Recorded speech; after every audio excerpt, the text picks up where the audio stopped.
BJP दोलो हिसाबै बिथांमोनहा सोरखौ समर्थन खालामगोन बेखौ हाइकमान्डनिफ्राय दासिमबो जेबो इन्सट्राक्सन होआखै जों मिडियानि दारै बेखौ नुवाखै नाथाय आङो जिहेतु केन्डिडेट जाबाय बेखायनो जायफ्रा केन्डिडेट गैया बा गुबुन गुबुन दोलो समर्थकफोर बीजेपी कंग्रेस टीएमसी आरो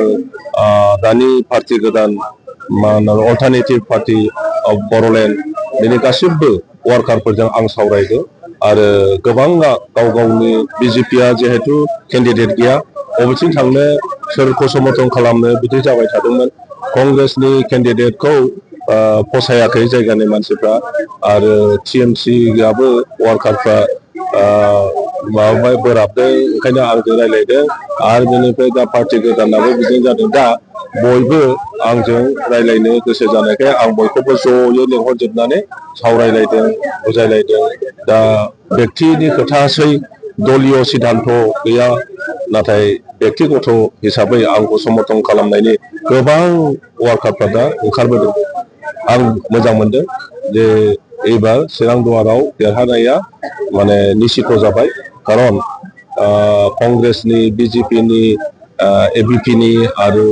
तृणमूलनि गासिबो फ्राय वार्कारफ्रा ओंखारबोजोबनानै आंजों रायज्लायदों बे भटखौ बुंनो हाया जायखिया देरहानायनि फिक्सारखौ नुबाय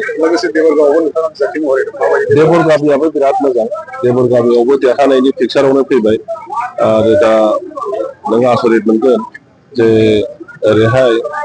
माने सा ओनसोलाव दोलै नोगोरै बिपिएफ समर्थकआनो गैला बायदि नुदों गामिफ्राव लोब लोब आदिबासिफोर ओंखारजोब्बाय गोरखाफोर ओंखारजोब्बाय राजबंसिफोर ओंखारजोब्बाय बर'फोर ओंखारजोब्बाय दा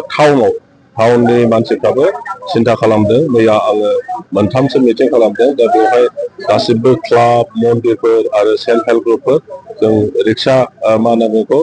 टट' एस'सियेसन बास एस'सियेसन आरो टाउननि जि